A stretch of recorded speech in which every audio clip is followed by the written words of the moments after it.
What's up, guys? Got another episode of Hot Zone coming at you. It's been a minute, but it's all good. We our last episode with Julian Delgado got a lot of heat. It was really good episode. For you guys that keep up, Julian, unfortunately he took a loss recently. He was fighting on the zone. I forgot what card it was on. I forget what the card was, but it was on that DAZN Productions TV. And man, he fought hard. He fought. He lost a decision. And something about that kid, man, that was awesome was afterwards he was still, giving God all the glory. So, still keeping positive, still right back into the gym doing his thing. So, Julian, we're still rooting for you, brother. And, thank you for sharing your story, and thank you for being a light out there for a lot of young kids that look up to somebody and are looking for somebody to kind of follow. But he definitely inspires, and I know he's inspiring a lot of people.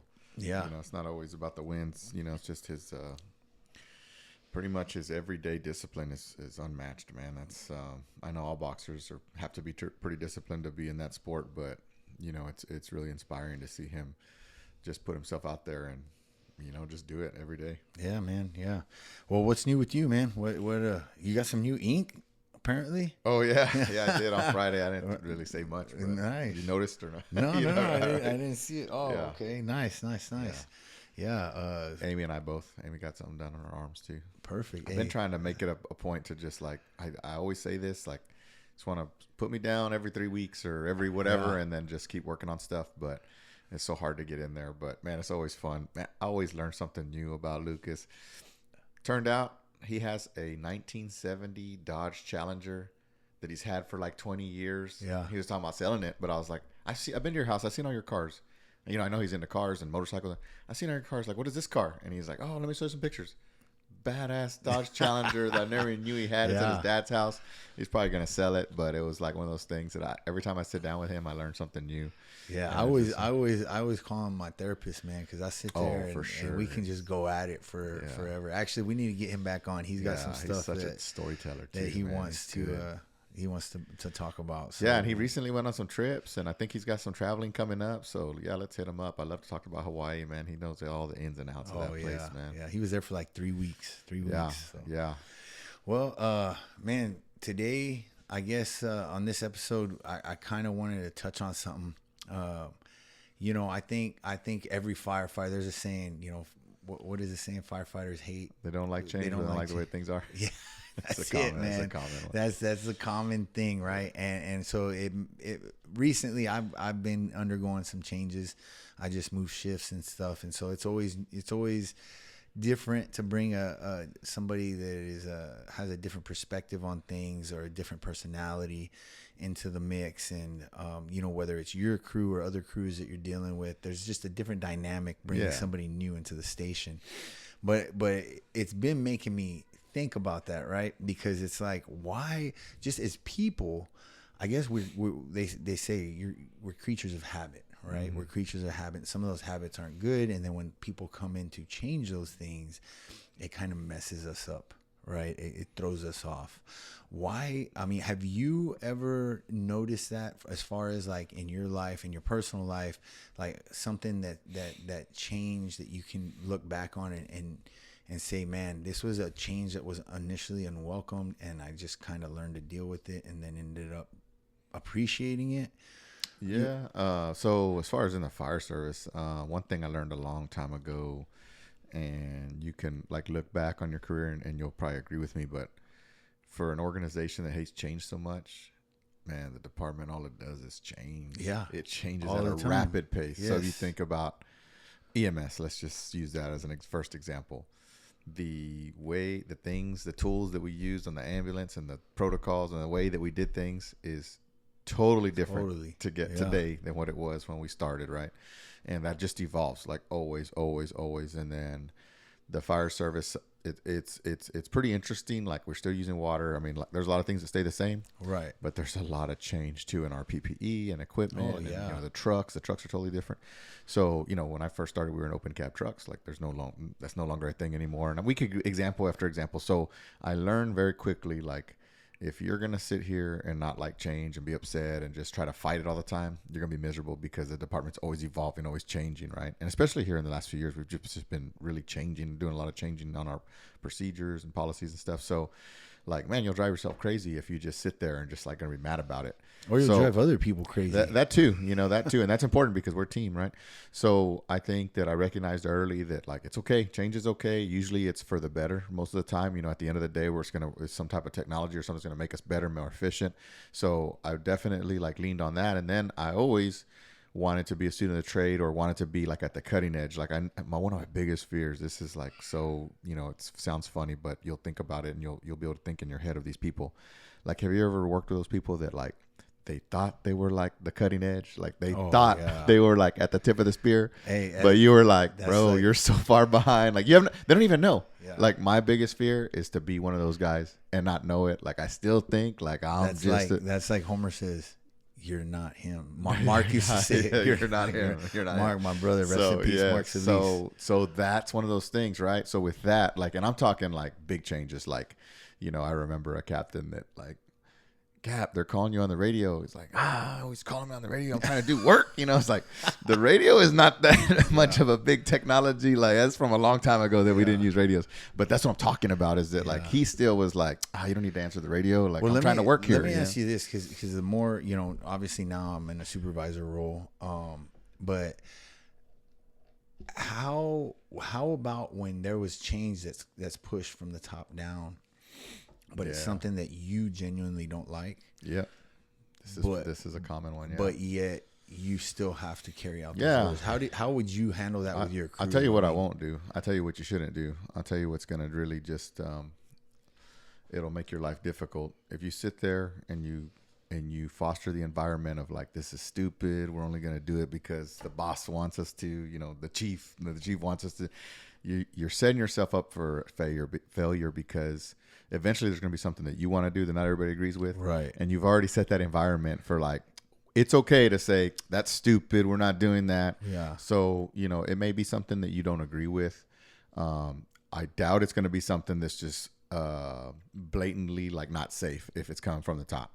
So, like, whatever it is, you tell the crew, like, this is what we got, this is what we're doing, we're going to support it because it's the right thing to do, and we're going to do it to the best that we can.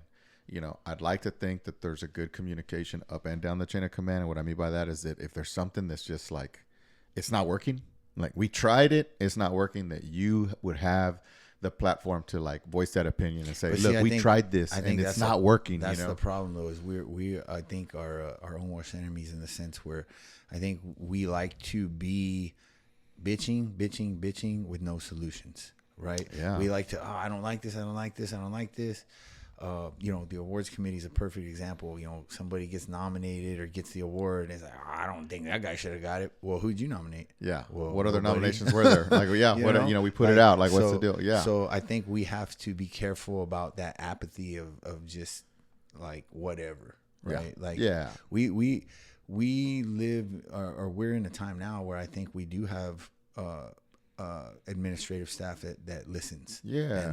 And that's I'm sitting there, man. I see it all the time. It's almost like there's something that's thrown out, and then everybody kind of sits back, like, let's hear it. Like, let's talk about it, And I have example after example, but it's like, let's talk about it. And then, well, this is a good idea, or it's not a good idea, or it will work, it won't work. And this is with the ops staff. So this people that are out there, it's not like a disconnect, like, the guys, like, they don't know what's going on. Yeah, no, this is like, we're going to work through it and come up with the best solution that's going to work for everybody. And is there going to be problems? Yeah, there's like always unseen consequences, and we got to deal with those. And it's like, man, we didn't see that. So what's the fix for that? You know what's funny though is being in a job, in a line of work where most people are in it because they don't like monotony, right? They don't like they like the every day's a thrill. Different, yeah. Everything's different. Every call's different. Yeah, we're still gonna bitch, and it's funny how the job has such a strange dichotomy with, you know, it is monotonous because you're going to come to work, you're going to do these things every day. There's certain things of every routine, but then every call you make is where dynamic situation, it changes, right? But it's funny how we're in this job where things are always changing, yet we don't welcome the change, or we're so quick to be against the change instead of looking at it. I mean, if you look at the way we live life now, change has been pretty good, right? In a lot of ways. Like, I mean, I can just swipe my phone over for Apple Pay over anywhere I go. I don't even have to carry a wallet on me if I don't want to, right? Like there's so many things that technology has brought to us. But it's like you said, I think it's hard when you get different personalities, of course, involved in the mix, and then there's a hierarchy,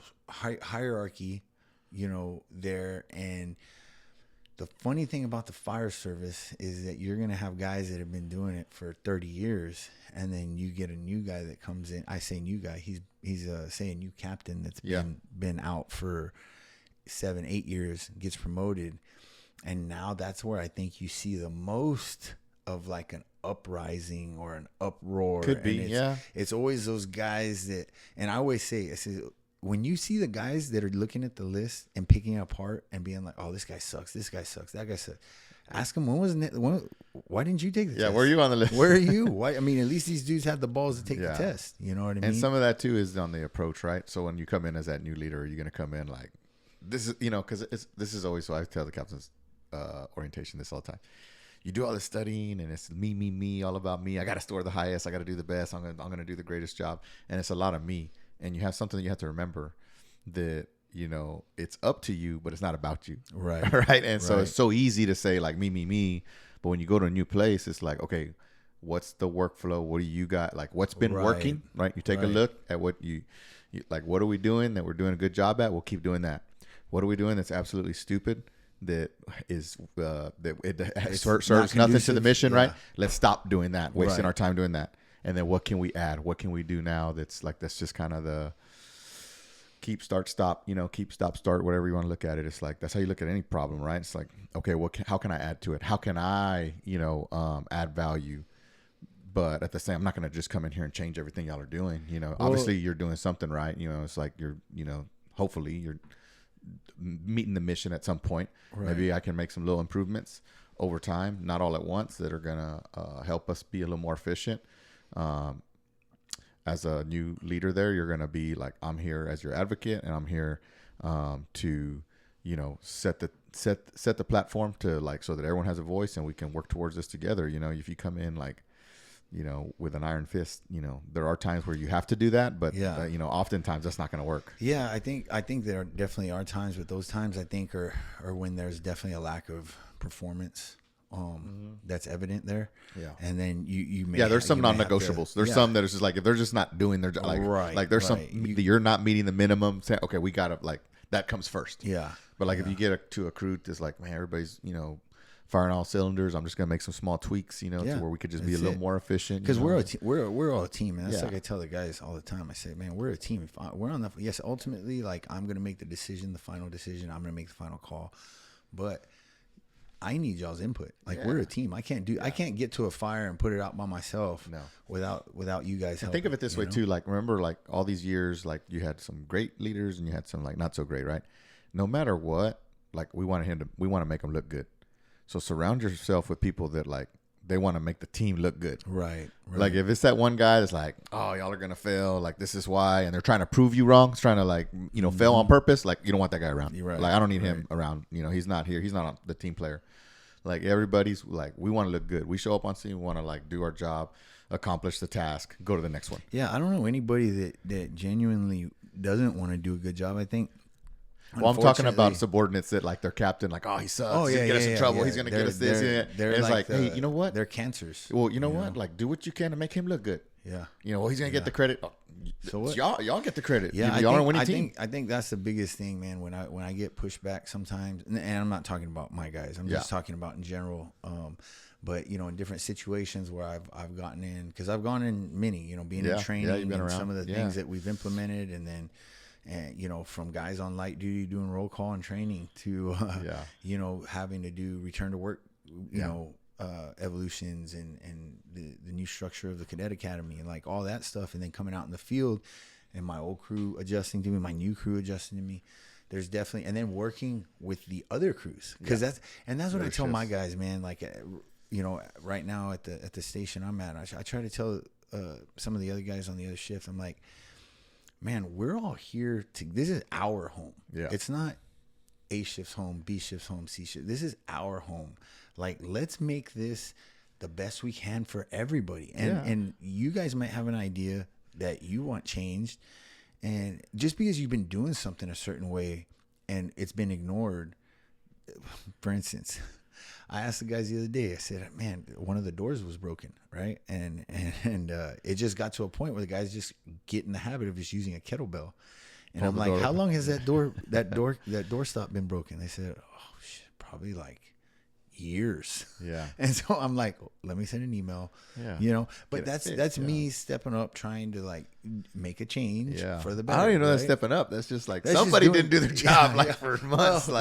Well, and that's the thing. But it's easy to get caught up in that, right? Because you get there. And then we make things work, right? Like no matter what, we should come to a situation we're gonna make it work. Like so, something in the station, like oh man, fix it. You know, it's good. It's good. You know, the other part of that though is like, how many times have you put in a request for something and not gotten it? And then that's where the apathy comes in. And then you're just like, oh, nobody's going to listen. Nobody cares. Oh man, that's when you just become a butt. Like, I'm just going to just keep hitting them and hitting them. And that's we're going to take care of it. And so it's like the squeaky wheel, man. It's like, you know, that's one of the things too. Like fix that thing for Roger so he's not going to call over here anymore. Yeah. And sometimes that's what you got to do. But you know what? You're advocating for your station. Yes. Whether it's garage doors always messing up, whatever the case is like, we're going to keep telling them that this isn't working right until we get it right. You know, and it's like, you have to do that sometimes. Yeah, and I think it's just it's hard, man, because you're gonna deal with different personalities, but in all, I think everybody just needs to understand, like, we're all here to do a job,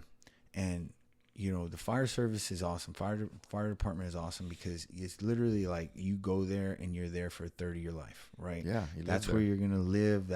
So I'm like, man, let's make it nice. Like let's pitch in a little extra and get some nice equipment that we can cook with, that we can work out with, that we're here to do a job. You know, the other day I guess there was a little complaint because I'm trying to do some things that maybe some of the other guys.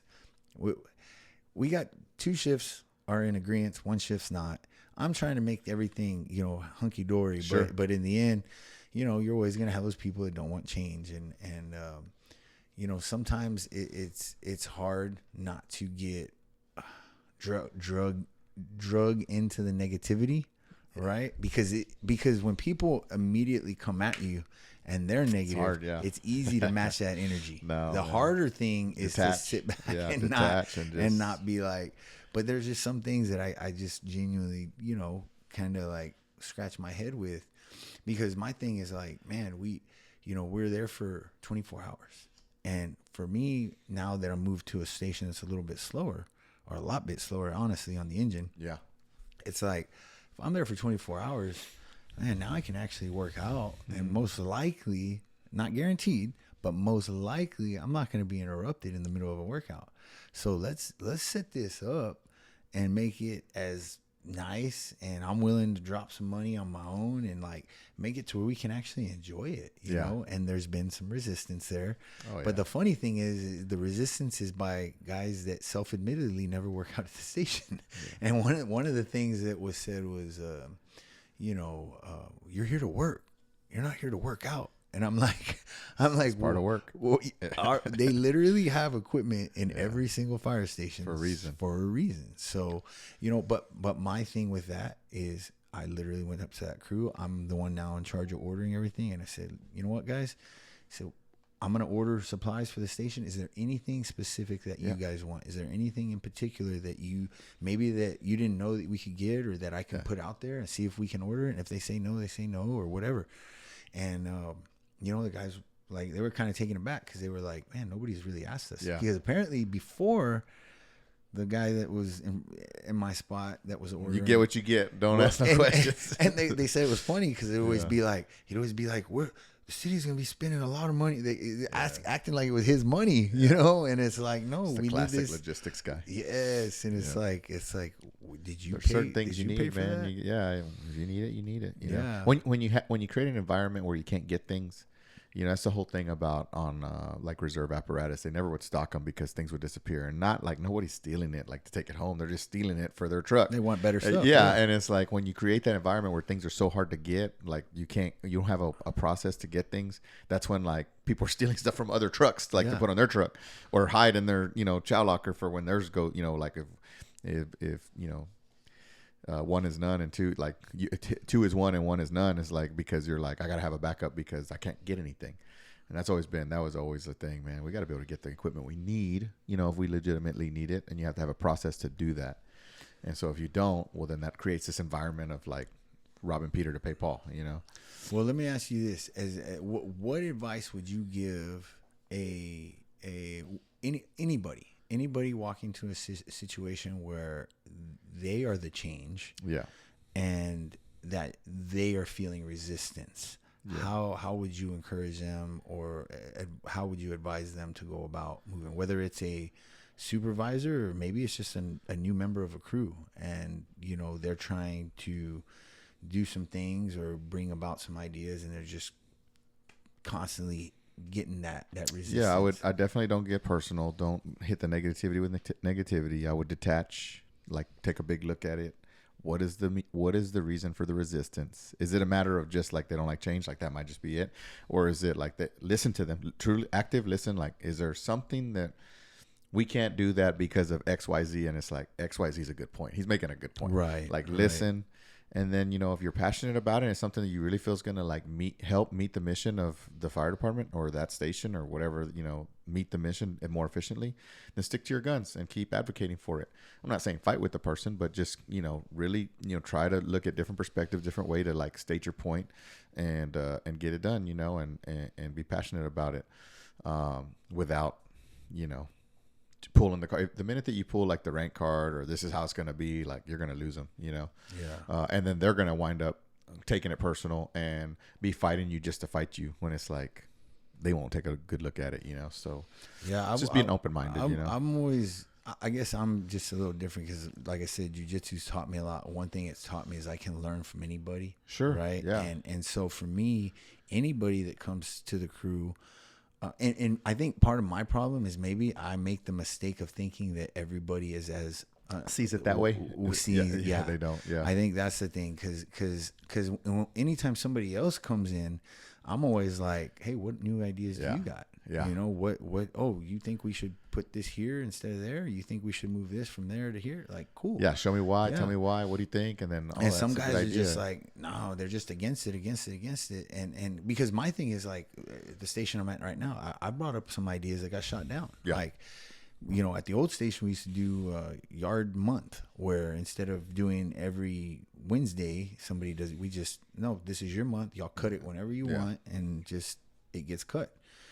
And it worked out because you cut it 1 month and you might cut it 2-3 times depending on what month it is. Grass, you know, right. No water right now. And it was just easier for us. But I brought that up over here, and instantly, one crew shot it down, and I was instantly like, all right, that's cool. They want to do it every Wednesday because that's not a big deal. Yeah. Right. But for me, when it's on the flip side of that, now you got there's a majority that wants something a certain way, and then there's a minority that's very disgruntled about the way that majority wants it. How much do we want to press that issue? How big of an issue are we trying to make that? And it just, to me, like I said, it's like you've heard those horror stories of shift wars going down. Where guys talk to each other. Yes, man. Like guys move the stuff on the truck every day. They all move every stuff on the truck. I could not imagine that, dude. I've had guys. I've been there. You know, I've had guys change things on me, and it's like, hey, man, you didn't even let me know. Yeah. Oh yeah, I forgot. And it's like, all right, cool. Back in the day, a TV that was like not a flat screen, like the old TVs, or like a TV that you could move. That it was like one captain didn't like it in the day room, or not in the day room, but like in the little kitchen. So it was like every day, like they would move the TV, and then the new shift coming on, put the TV back, and it was like, dude, this is ridiculous. Yeah, you're creating so much work for yourself. At that point, it's like, it's not worth it, you know. Yeah, it's like let it be. Where do you want it? You don't want it in here, that's fine. Okay. Like I'll just turn the radio, put music on or whatever. But yeah, I think that's the hardest part. Is throughout the years of being on the job, you're gonna get these things that just are the way you like them, and that's just the way we do them.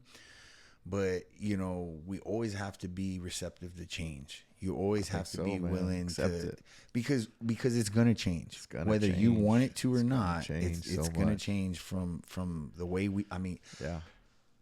The way, like you say, we can come up with example after example after example. When we first implemented the way we fight fire now, our SOG, everybody was bitching and crying, and now everybody's like looking around like, hey, this is pretty good. Yeah. We're actually doing we're actually doing a much better job, and things are getting easier, and we're, you know, not.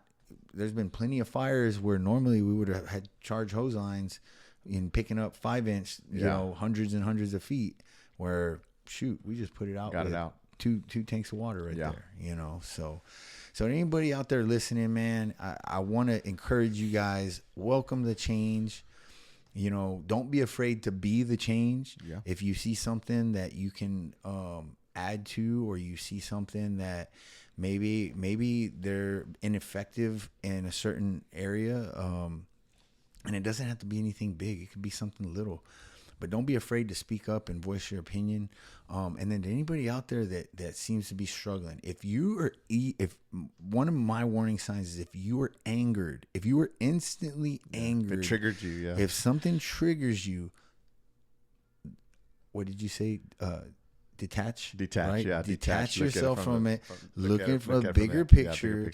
Is this going to really mess up my whole day if they implement this change? Or am I just kind of getting upset because I don't like it? Right. And I think that's the hardest part. But that's where we have to constantly reevaluate and constantly, what is it called?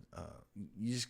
I guess reassess, reevaluate, reassess yourself. Yeah. Right. We have to constantly be giving self-assessments throughout, because man, you might find yourself in a situation where, and it's okay if you're that guy and you're bitching, and then you realize, man, I'm kind of bitching for nothing. It's okay to say, you know what, my bad, guys. Yeah. I was wrong. Man, I respect you right. more. I mean, if someone came to me and said that, it's like, man, this guy like looked like self-reflected and said, you know what, like now he realizes it's not a big deal. I've had to do that. I chewed a cadet out the other day. I jumped his shit because we went to work out, and I thought Captain Sierra was talking to him, and this kid, I thought he was looking down, and Captain Sierra said something, but he was talking to another kid, and a young man. Yeah. And so I said, you're the one that needs to be losing the weight and listening to this poor kid. Man, it reminded me of that video where the guy road rages. Have you seen it? He road rages, and the guy pulls up to him, and he looks at the guy in the back, and it's a big old fat dude. Yeah. And he looks at the guy in the back, and he goes, "And fuck you, you fat piece of fucking bacon." And the guy like looks at his friends, and he's like, I ain't doing nothing. I'm just sitting here. Yeah. I'm not even driving, bro. Oh my God. But yeah, we don't want to be that guy, right? Don't be that guy. Anyway, man, thank you guys. T, thank you for making this happen. I got something, man. Let me ask you something where I take my own advice, man. So we're going to go back. We're going to turn this around to jiu-jitsu.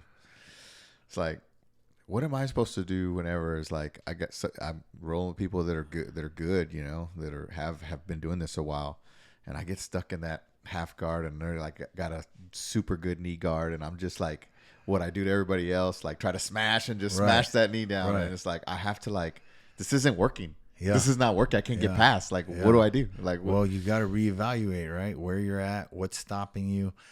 And then I think the thing about jiu-jitsu that's great is you have to find an answer, right?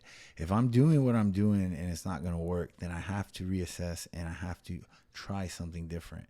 Typically, trying different angles on your attack, on your approach, that's where you're going to see the game open up a little bit, because if not, you're just both going to be stuck there in the same position.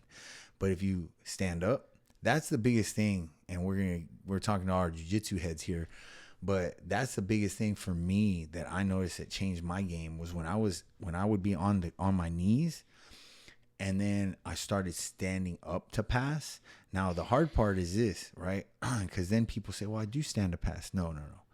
You start standing and try to stay standing to pass, or you stay on your knees and you're on your knees to pass, but you're not mixing them up. And I think once you figure that out and it becomes more fluent, that's when you're on your knees, you back up, you move around. Like now it's not so like herky jerky where it's like I'm either all the way down or all the way up. Man, once you find that, because and then the other part is there's gonna be just some guys that are just really, really good, and you just got to be patient, and sometimes waiting people for them to attack is gonna be your opportunity, right? Because if I'm just defending the whole time, perfect example. Mike, our wrestling coach, always talks about guys that are hard to take down, but they're just purely being defensive. So like if I just was worried stayed away, and anytime we locked up, just didn't attack him at all, didn't shoot at all, just waited, it'd be very hard for him to take me down. But that's not going to help anybody, right? Because now I'm just sitting there playing a defensive kind of game. So, that's the beautiful thing about jiu-jitsu is it's a constant chess game that we're always trying to figure out. There's always moves. There's always hidden moves. There's always different approaches. But more than anything, I think now where you're at, more than learning technique, it's more now you're starting to implement concepts, right? So now when you start implementing concepts and you start to understand why you're doing certain things, it's going to really open up your game and take you to that next level. So, next time you're in that situation, I just evaluate it, try what you were trying, and if you don't get any space, because sometimes it's a small positional battle, right? Where like, oh, I gained an inch here. I can make that. I'm gonna hold it, and now I'm gonna make, right, gap set force in firefighting, right? We want to make those positions and not lose our purchase. And it's the same thing. Like I might be where I'm slowly grinding and I'm being patient, but if I'm in a position where I'm just not making any headway, I definitely need to reassess. And for me, if I'm on the ground in that half guard with the knee shield, my reassessment would be standing up and creating some kind of angle. That situation just reminded me of our conversation that we're having. It's just like I can just sit there and just try to smash, and it's not working, and I can just be mad about it. Or I can reassess and do something about it. So trying to make those adjustments. Good stuff. I like that comparison. But all right, guys. Well, that's it for our episode of Hot Zone. Until next time, stay blessed, and we'll see y'all on the other side.